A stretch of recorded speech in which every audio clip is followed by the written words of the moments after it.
प्रधानमंत्री नरेंद्र मोदी कल वाराणसी में श्री काशी विश्वनाथ मंदिर कॉरिडोर का करेंगे उद्घाटन। इसी के साथ एक माह तक चलने वाले दिव्य काशी भव्य काशी उत्सव का भी होगा शुभारंभ।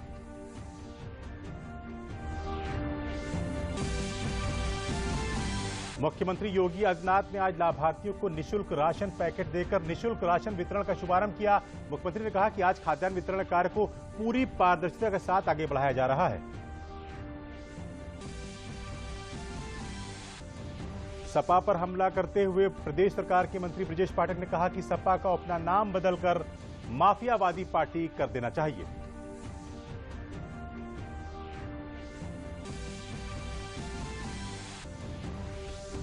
और जल शक्ति मंत्री डॉक्टर महेंद्र सिंह ने कहा कि योगी सरकार में 20 लाख हेक्टेयर नई नहर प्रणाली से सिंचन क्षमता बढ़ाई गई, जबकि सपा शासनकाल में एक भी हेक्टेयर भूमि की सिंचन क्षमता नहीं बढ़ाई गई। नमस्कार, मैं दिलशाद। समाचार विस्तार से। सबसे पहले आपको बता दें कि प्रधानमंत्री नरेंद्र मोदी काशी विश्वनाथ धाम का लोकार्पण करेंगे। पीएम मोदी का धार्मिक और आध्यात्मिक नगरी काशी के साथ जुड़ाव का एक लंबा इतिहास और गहरा संबंध रहा है। कॉरिडोर के लोकार्पण के मौके पर वाराणसी के घाटों को दीपों से रोशन किया गया है। वहीं रंग बिरंगी रोशनी काशी धाम की भव्यता को और निखार रही है। श्री काशी विश्वनाथ धाम में बाबा विश्वनाथ की आरती के समय घंटियों और डमरू के निनाद के साथ रोशनी का संयोजन किया गया है। धाम तक आने वाले रास्तों पर फ्लोर लाइटिंग लगाई गई है, जो श्रद्धालुओं को लाइटिंग के साथ बाबा के गर्भगृह तक लेकर जाएगी। श्री काशी विश्वनाथ कॉरिडोर के उद्घाटन को शिव दीपोत्सव के रूप में मनाया जाएगा। इसी दिन महीने भर चलने वाले कार्यक्रम चलो काशी की ओर का भी शुरुआत होगी। काशी विश्व मंदिर को अतीत की आभा प्राप्त करने में मदद करने के लिए योगदान देना प्रधानमंत्री नरेंद्र मोदी का प्रण था। इसके साथ उन्होंने काशी विश्वनाथ कॉरिडोर के विकास की यात्रा शुरू की। काशी विश्वनाथ कॉरिडोर के विकास के लिए प्रधानमंत्री मोदी की लंबी यात्रा एक नए भारत के निर्माण के उनके दृष्टिकोण को दर्शाता है, एक आधुनिक आत्मनिर्भर भारत जो आध्यात्मिक मूल्यों से भी जुड़ा हुआ है।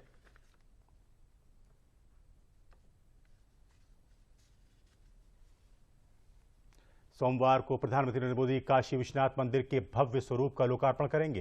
काशी विश्वनाथ के कॉरिडोर बनने के बाद आदिदेव महादेव का यह मंदिर अब सीधे गंगा नदी के ललिता घाट से जुड़ जाएगा। काशी विश्वनाथ मंदिर से संवाददाता अजय विक्रम सिंह की यह खास रिपोर्ट।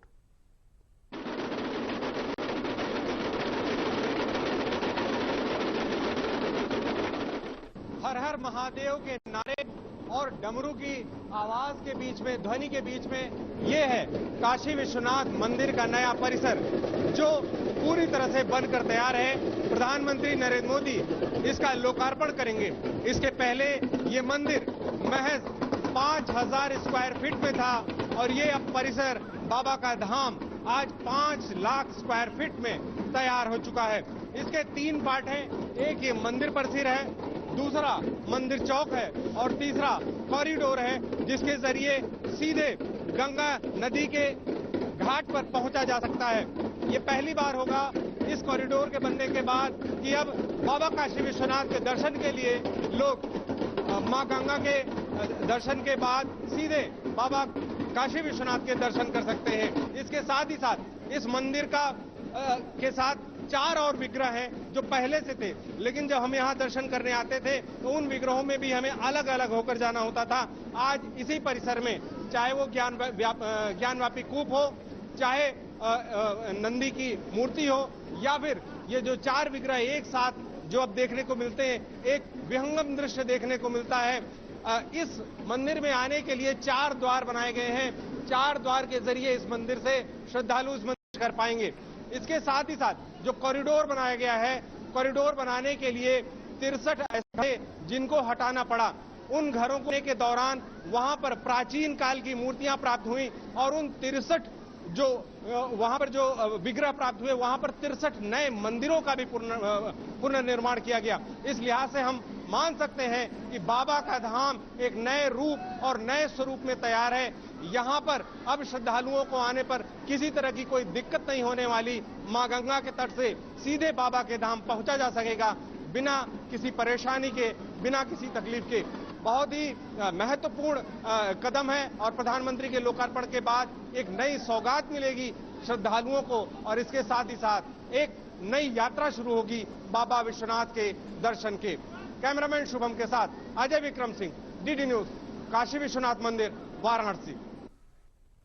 वहीं वाराणसी में कल प्रधानमंत्री नरेंद्र मोदी के द्वारा काशी विश्वनाथ मंदिर के लोकार्पण के अवसर के पूर्व आज नगर के कोने कोने में एक विशेष सफाई अभियान चलाया गया। इस अभियान का नेतृत्व भारतीय जनता पार्टी के राष्ट्रीय महामंत्री तरुण चुग ने किया। इस सफाई अभियान में वाराणसी जिले के प्रभारी मंत्री आशुतोष टंडन, वाराणसी की मेयर मृदुला जायसवाल, उत्तर प्रदेश भारतीय जनता पार्टी के सह प्रभारी सुनील ओझा भी शामिल रहे। इस सफाई अभियान में शहर के सैकड़ों लोगों ने भाग लिया। वाराणसी के आम नागरिक अपने घरों से झाड़ू लेकर उन रास्तों को साफ करने के लिए निकले हैं जिनसे कल 3000 से ज्यादा संत, महात्मा, ऋषि, मुनि, गणमाननीय प्रधानमंत्री श्री नरेंद्र मोदी जी द्वारा इस भव्य और दिव्य काशी को धाम बनाने के लोकार्पण के कार्य में वो जो साक्षी बनने वाले हैं, ऐसे 3000 संतों, महात्माओं के स्वागत के लिए ये सड़कें साफ की जा रही हैं और इनको सफाई करने के लिए जन जन अपने घर से झाड़ू और पानी का लोटा लेके निकला है। सड़कों को साफ किया जा रहा है। यहाँ पर हमारे कार्यकर्ताओं के साथ जनता का भी भारी हुजूम है और हम आज यहाँ इस स्वच्छता अभियान को फिलहाल इस पूर्णता की ओर ले जा रहे हैं और प्रतीक्षा कर रहे हैं माननीय प्रधानमंत्री जी के द्वारा कल जो दिव्य लोकार्पण बाबा विश्वनाथ धाम का होना है। बाबा विश्वनाथ सबका कल्याण करें। आगे बढ़ते हैं। प्रधानमंत्री नरेंद्र मोदी ने आज विज्ञान भवन में डिपॉजिटर्स फर्स्ट 5 लाख रुपए तक समयबद्ध जमा राशि के बीमा भुगतान की गारंटी वैश्विक समारोह को संबोधित किया। जमा राशि बीमा के दायरे में भारत में कार्यरत सभी वाणिज्य बैंक में सभी तरह की जमा धनराशि जैसे बचत, फिक्स्ड, चालू, सावधि जमा आदि को शामिल किया गया है। राज्यों और केंद्र शासित प्रदेशों में कार्यरत राज्य, केंद्रीय और प्राथमिक सहकारी बैंकों को भी इसके दायरे में रखा गया है। इस अभिनव सुधार के तहत बैंक जमा राशि बीमा कवर को 1 लाख रुपए से बढ़ाकर 5 लाख रुपए कर दिया गया है। प्रधानमंत्री ने कहा कि बीते वर्षों में अनेक छोटे सरकारी बैंकों को बड़े बैंकों के साथ मर्ज करके उनकी कैपेबिलिटी और ट्रांसपेरेंसी को हर प्रकार से सशक्त किया गया है। जब आरबीआई कोऑपरेटिव बैंकों की निगरानी करेगा तो उससे भी उनके प्रति सामान्य जमाकर्ता का भरोसा और भी बढ़ेगा। बड़े बैंकों के साथ मर्ज करके उनकी कैपेसिटी, कैपेबिलिटी और ट्रांसपेरेंसी हर प्रकार से सशक्त की गई है। जब आरबीआई कोऑपरेटिव बैंकों की निगरानी करेगा तो उससे भी इनके प्रति सामान्य जमाकर्ता का भरोसा और बढ़ेगा। प्रधानमंत्री ने कहा कि देश की समृद्धि में बैंकों की बड़ी भूमिका है और बैंकों की समृद्धि के लिए डिपॉजिटर का पैसा सुरक्षित होना उतना ही जरूरी है। हमें बैंक बचाने हैं तो डिपॉजिटर को सुरक्षा देनी ही होगी। देश की समृद्धि में बैंकों की बड़ी भूमिका है।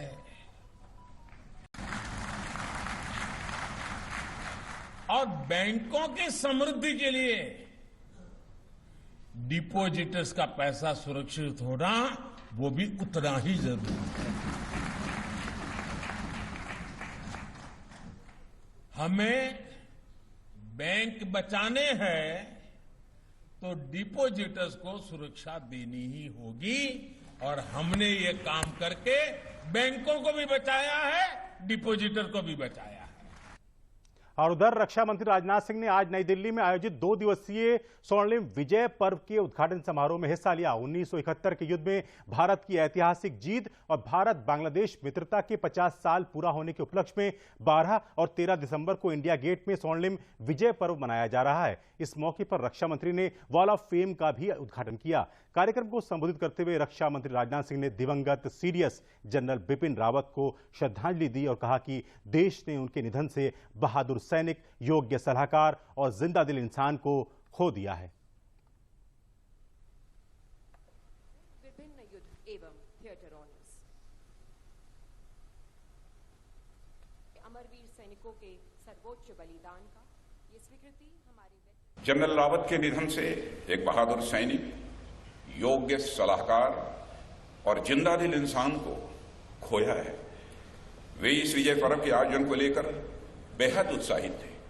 कई बार इस कार्यक्रम के स्वरूप पर उन्होंने मुझसे व्यक्तिगत रूप से भी चर्चा की थी, इसलिए मुझे उनकी कमी काफी अधिक आज महसूस हो रही है।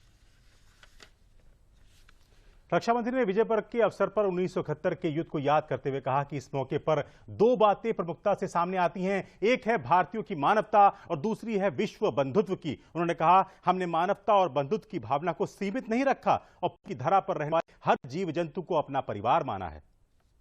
जब कभी भी 1971 के युद्ध की बात होती है तो उसमें एक दो चीजें हमेशा प्रमुख रूप से हमारे सामने आती हैं। वह है भारतीयों की मानवता और विश्व बंधुत्व की भावना।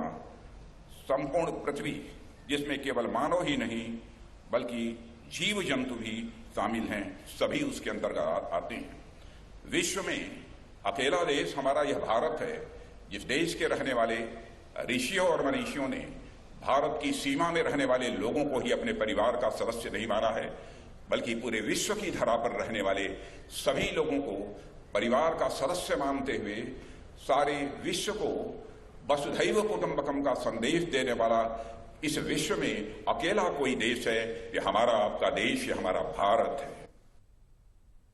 और मुख्यमंत्री योगी आदित्यनाथ ने लखनऊ से राष्ट्रीय खाद्य सुरक्षा अधिनियम के अंतर्गत लाभार्थियों को निःशुल्क राशन वितरण महाअभियान का शुभारंभ किया। इसी के साथ पूरे प्रदेश में भी केंद्र और प्रदेश सरकार के मंत्री, सांसद, विधायक, आयोग, निगम व बोर्ड के अध्यक्ष व सदस्य समेत अन्य जनप्रतिनिधि भी अपने अपने क्षेत्र में निःशुल्क राशन वितरण की शुरुआत की। मुख्यमंत्री ने कहा कि हमने राष्ट्रीय खाद्य सुरक्षा अधिनियम के तहत मुफ्त खाद्यान्न वितरण कार्यक्रम शुरू किया है। इस योजना से देश में 80 करोड़, यूपी में 15 करोड़ लोगों को फायदा होगा। मुख्यमंत्री ने कहा कि डबल इंजन की सरकार के डबल खाद्यान्न वितरण का लाभ हर जरूरतमंद को होली तक प्राप्त होता रहेगा।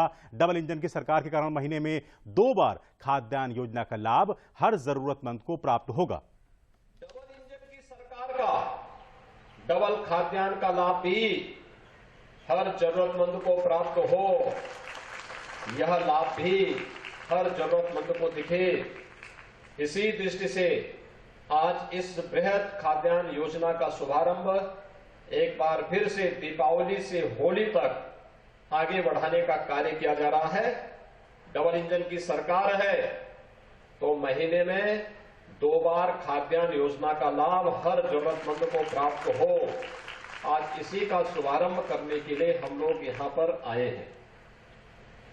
भाइयों बहनों, आपने देखा होगा खाद्यान्न वितरण की इस पूरी कार्रवाई को कितनी पारदर्शी तरीके से आगे बढ़ाया जा रहा है। तो प्रदेश सरकार, केंद्र सरकार द्वारा गरीबों को मुफ्त राशन वितरण योजना के तहत आज राशन वितरण किया गया। उप मुख्यमंत्री डॉक्टर दिनेश शर्मा ने लखनऊ के रिवर बैंक कॉलोनी में स्थित राशन दुकान से राशन वितरण की शुरुआत की। इस अवसर पर उन्होंने कहा कि केंद्र और प्रदेश सरकार गरीबों के हित में लगातार काम कर रही है। राशन वितरण से लेकर प्रधानमंत्री आवास योजना और घर घर शौचालय जैसी मुफ्त योजनाएं चलाकर गरीबों को लाभ पहुंचाया जा रहा है।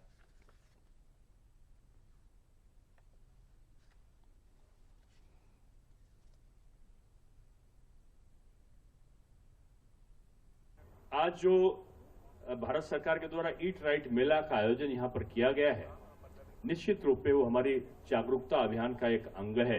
ये जो ऑटोमेटिक ठेले चलेंगे, ऑटोमेटिक जो लैब हमारा चलेगा, खाद्य सुरक्षा से संबंधित चेकिंग करिए, वहीं पर दिखाइए और किसी प्रकार का किसी के साथ कोई गलत व्यवहार ना हो।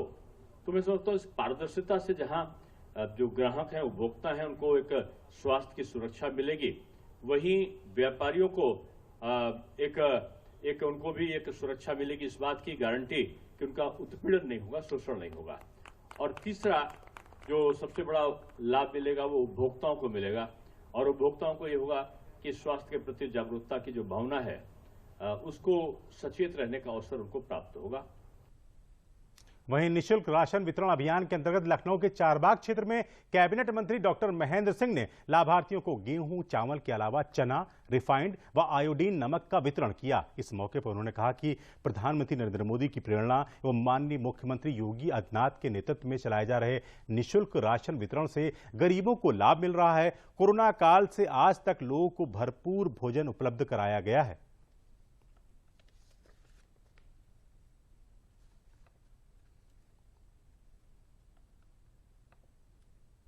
देखिए, आदरणीय प्रधानमंत्री नरेंद्र भाई मोदी जी ने प्रधानमंत्री गरीब कल्याण योजना के तहत कोरोना के दौरान निःशुल्क राशन 80 करोड़ लोगों को भारत में देने का काम किया और उत्तर प्रदेश में 15 करोड़ लोगों को निःशुल्क राशन वहां से मिल रहा था।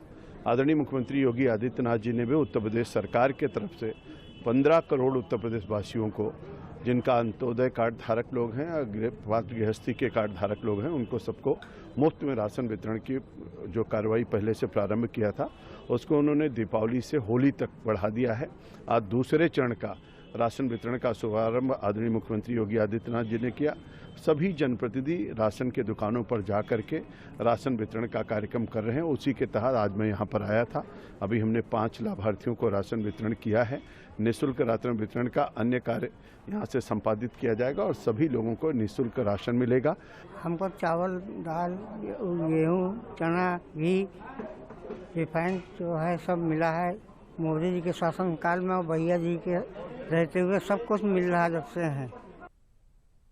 उधर अंबेडकर नगर जिले में प्रधानमंत्री गरीब कल्याण अन्न योजना के अंतर्गत गरीबी रेखा से नीचे जीवन यापन करने वाले परिवारों को अन्न वितरण की शुरुआत की गई। इस योजना का लाभ पाकर पात्र गृहस्थी के कार्ड धारकों में खुशी की लहर है। जिला पूर्ति अधिकारी राकेश कुमार ने बताया कि जिले में लगभग 4 लाख अंत्योदय और पात्र गृहस्थी के कार्ड धारकों को मुफ्त अनाज के साथ साथ 1 किलोग्राम नमक, चना और रिफाइंड ऑयल दिया जा रहा है। उन्होंने बताया कि लाभार्थियों को प्रत्येक माह 2 बार इस योजना का लाभ दिया जाना है।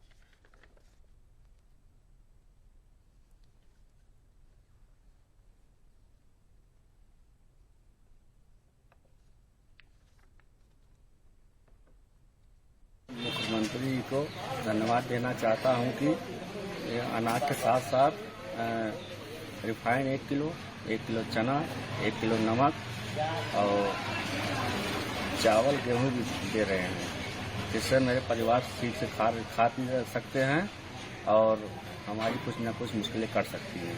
हमको मोदी और योगी दोनों जने गल्ला देते हैं। गरीब आदमी हम लोग लाचार है और 35 किलो गल्ला, 1 किलो रिफाइन और चना और नमक मिलता है उन लोग का धन्यवाद। हम मोदी जी और योगी जी को बहुत बहुत धन्यवाद देते हैं और इतना जटिल समस्या था, सब समस्या दूर हो रहा है। इस सरकार में हमको बहुत फायदा, बहुत लाभ हो रहा है। उत्तर प्रदेश सरकार के द्वारा माननीय मुख्यमंत्री जी के द्वारा जो हमारा नियमित खाद्यान्न वितरण हो रहा था उसको दिसंबर से मार्च तक निःशुल्क कर दिया गया है और इसके साथ ही भारत सरकार के द्वारा प्रधानमंत्री गरीब कल्याण अन्न योजना का जो खाद्यान्न है उसको भी दिसंबर से मार्च तक निःशुल्क कर दिया गया है। समाचार अभी और भी हैं, पहले लेते हैं ये विराम। देखिए, अगर आपको रिजर्व बैंक ऑफ इंडिया या किसी संस्था के नाम पे बिना मांगे बड़ी रकम जैसे कि लॉटरी हो, टैक्स रिफंड हो का ऑफर मिलता है तो उस पर बिल्कुल भरोसा न करें। रकम को पाने के लिए न तो अपने बैंक अकाउंट की जानकारी शेयर करें और ना ही कोई धनराशि जमा करें। ऐसे जितने भी मैसेजेस हैं उनको आप बिल्कुल अनदेखा कर दीजिए, क्योंकि आरबीआई कहता है जानकार बनिए, सतर्क रहिए। समाचारों में आपका एक बार फिर से स्वागत है। प्रधानमंत्री नरेंद्र मोदी द्वारा सरयू राष्ट्रीय परियोजना को जनता को समर्पित करने के बाद समाजवादी पार्टी अध्यक्ष अखिलेश यादव ने ट्वीट करते हुए कहा था कि सपा सरकार में ही ये परियोजना 3/4 पूरी हो चुकी थी, जिस पर आज प्रदेश के जल शक्ति मंत्री महेंद्र सिंह ने पलटवार करते हुए कहा कि अखिलेश यादव जनता को गुमराह कर रहे हैं। उन्होंने कहा कि अखिलेश यादव सरकार के कार्यकाल में नहर प्रणाली में 1 हेक्टेयर जमीन भी सिंचित नहीं हुई, जबकि योगी सरकार में अब तक 20 लाख हेक्टेयर जमीन सिंचित की गई है। एक भी हेक्टेयर जमीन 2012 से 2017 तक 1 हेक्टेयर जमीन 10, 20, 50 छोड़ दीजिए, पूरे 5 साल में नहरों के माध्यम से, नई नहर प्रणाली के माध्यम से पिछली सरकार ने सिंचित नहीं किया है। मैं बहुत जिम्मेदारी के साथ आप लोगों के समक्ष बोल रहा हूं, 1 भी हेक्टेयर जमीन, और योगी सरकार ने 2017 से लेकर के अभी तक 20 लाख हेक्टेयर जमीन, 20 लाख हेक्टेयर जमीन को सिंचित करने का काम किया है। 1 भी हेक्टेयर जीरो पर आउट है, जीरो पर। और योगी सरकार ने 20 लाख हेक्टेयर जमीन सिंचित किया है। आपको बता दें कि रामलला के भव्य और दिव्य मंदिर निर्माण के लिए अब 1 लाख घन फीट संगमरमर के पत्थर तराशे जाएंगे। श्री राम जन्मभूमि तीर्थ क्षेत्र ट्रस्ट के महामंत्री चंपत राय ने राम मंदिर निर्माण के विषय में जानकारी देते हुए बताया कि मंदिर निर्माण में लगने वाले पत्थरों की तराशी का काम राजस्थान की कार्यशालाओं को सौंपा गया है। उन्होंने बताया कि ट्रस्ट के सदस्य डॉक्टर अनिल मिश्र समेत 3 अन्य लोग 14 दिसंबर को राजस्थान की 4 कार्यशालाओं का निरीक्षण करने जा रहे हैं। इस बीच महावीर मंदिर ट्रस्ट पटना ने राम मंदिर निर्माण के लिए 2 करोड़ की दूसरी किस्त की सहयोग राशि सौंप दी है और अयोध्या में राघव आरोग्य मंदिर के नाम से अत्याधुनिक सुविधा युक्त चिकित्सालय खोलने की घोषणा की है, जिसमें संत धर्माचार्यों को मुफ्त इलाज और आम जनमानस को सुविधाजनक चिकित्सा मुहैया कराई जाएगी। 14 तारीख को 5 लोग, लार्सन टुब्रो, टाटा, एक व्यक्ति, उनके हम 2 एक और, ये राजस्थान जा रहे हैं। उन सब स्थानों पर जाएंगे जहां पत्थर की नक्काशी हो रही है, केवल देखने के लिए। काम की शुरुआत हो गई है, उनका भी मन बढ़ेगा, अच्छा लगेगा, हमको भी देखने का अवसर मिलेगा। भारतीय जनता पार्टी की चिकित्सा प्रकोष्ठ द्वारा चिकित्सक सम्मेलन का आयोजन लखनऊ के इंदिरा गांधी प्रतिष्ठान में किया गया। कार्यक्रम का शुभारंभ मुख्य अतिथि भाजपा प्रदेश प्रभारी एवं राष्ट्रीय उपाध्यक्ष राधा मोहन सिंह ने किया। कार्यक्रम की अध्यक्षता प्रदेश के उप मुख्यमंत्री डॉक्टर दिनेश शर्मा ने की। चिकित्सक सम्मेलन में राधा मोहन सिंह ने कहा कि जब देश के नागरिक शारीरिक एवं मानसिक रूप से स्वस्थ होंगे तभी देश का आर्थिक विकास होगा। कार्यक्रम में स्वास्थ्य मंत्री जय प्रताप सिंह भी मौजूद थे।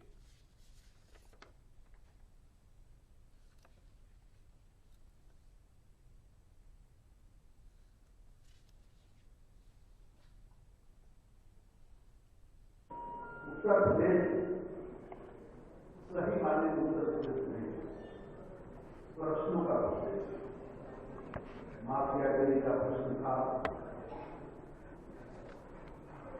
चोटी पर बैठे हुए परिवार के भ्रष्टाचार का प्रश्न था, जातिवाद का प्रश्न था, माफियागिरी थी, दंगे थे, पुष्टिकरण की राजनीति जैसे बड़े प्रश्न थे।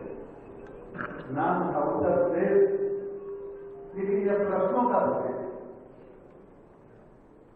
इस 17 में जब भाजपा की सरकार बनी, योगी सरकार आई, ये सब चीजें थी, हमारे उप मुख्यमंत्री बने, जय प्रताप सिंह मंत्री बने, इन तमाम प्रश्नों का उत्तर प्रधानमंत्री जी के कुशल मार्गदर्शन में हमारी सरकार ने दिया। और अब हम कह सकते हैं कि अब यह उत्तर प्रदेश प्रश्नों का प्रदेश नहीं, यह सही मायने में उत्तर प्रदेश दिखाई दे रहा है तमाम। भारतीय जनता पार्टी के पूर्व प्रदेश अध्यक्ष लक्ष्मीकांत वाजपेयी ने पार्टी के राज्य मुख्यालय में आज विभिन्न राजनीतिक दलों के नेताओं को भाजपा की सदस्यता ग्रहण कराई। पूर्व विधायक कालीचरण राजभर, मदन राजभर सुभाषपा छोड़कर भाजपा में शामिल हुए। सुहेल देव के वंशज गोलू राजभर भाजपा में शामिल हुए। ज्ञान राजभर, बब्बन राजभर, सुशील राजभर, प्रकाश राजभर, राजेश राजभर भी भाजपा में शामिल हुए। 35 लोग समाजवादी पार्टी की सदस्यता छोड़कर आज भारतीय जनता पार्टी में श्री कालीचरण राजभर के साथ शामिल हुए हैं। आज शामिल होने वाले सभी कार्यकर्ताओं का जो महाराजा सुहेल देव के वंशज हैं, उनके अनुयायी हैं और सुभाषपा छोड़कर भाजपा में आ रहे हैं। समाजवादी पार्टी के राष्ट्रीय अध्यक्ष अखिलेश यादव ने प्रदेश सरकार पर जनता के साथ भेदभाव के साथ काम करने का आरोप लगाया है। आज लखनऊ में सपा प्रदेश कार्यालय पर आयोजित कार्यक्रम में विधान परिषद के पूर्व सभापति गणेश शंकर पांडे, पूर्व सांसद भीष्म शंकर तिवारी और विधायक विनय शंकर तिवारी सहित सैकड़ों की संख्या में विभिन्न दलों से आए नेताओं ने सपा की सदस्यता ग्रहण की। इस दौरान पत्रकारों से बात करते हुए अखिलेश यादव ने कहा कि भाजपा सरकार ने सत्ता में आने के बाद अपने संकल्प पत्र को भी पूरा नहीं किया। अखिलेश यादव ने भाजपा सरकार पर महंगाई, बेरोजगारी, कानून व्यवस्था का आरोप लगाते हुए कहा कि सरकार ने किसानों को भी धोखा देने का काम किया है। दवाई के लिए लाइन में लगवाया, अस्पताल में बेड मिल जाए उसके लिए लाइन में लगवाया, और आज किसान डीएपी और खाद के लिए लाइन में लगाए। और समय आएगा कि उत्तर प्रदेश की जनता लाइन में लग करके भारतीय जनता पार्टी को हटाने का काम करेगी। वहीं समाजवादी पार्टी में आज हुई गोरखपुर के गणेश शंकर पांडे, पूर्व सांसद भीष्म शंकर तिवारी और विधायक विनय शंकर तिवारी की ज्वाइनिंग पर कानून मंत्री ब्रजेश पाठक ने प्रतिक्रिया देते हुए कहा है कि समाजवादी पार्टी का नाम बदलकर माफियावादी कर लेना चाहिए। उन्होंने सपा प्रमुख अखिलेश यादव पर निशाना साधते हुए कहा कि समाजवादी पार्टी गुंडों, माफियाओं को पार्टी में शामिल कराकर क्या संदेश देना चाहती है। जितने भी माफिया हैं, गुंडे हैं, बदमाश हैं, हिस्ट्री सीटर हैं, सारे के सारे समाजवादी पार्टी की तरफ रुख कर रहे हैं। और समाजवादी पार्टी के नेता कहते हैं कि ये नई सपा है। मुझे लगता है कि प्रदेश की जनता अच्छी तरह समझ रही है ये नई सपा है। तो आज हुआ क्या है, ये पुरानी समाजवादी पार्टी जिसको आप कहते हैं कि नई सपा है और बदल चुकी है, उसी ढर्रे पर चल रही समाजवादी पार्टी। समाजवादी पार्टी में आज भी अपराधियों का बोलबाला है। पूरी तरह से पार्टी अपराधियों के चंगुल में है, माफियाओं के चंगुल में है। तो समाचारों में फिलहाल इतना ही। हमें दीजिए अनुमति। आप देखते रहिए दूरदर्शन उत्तर प्रदेश। नमस्कार।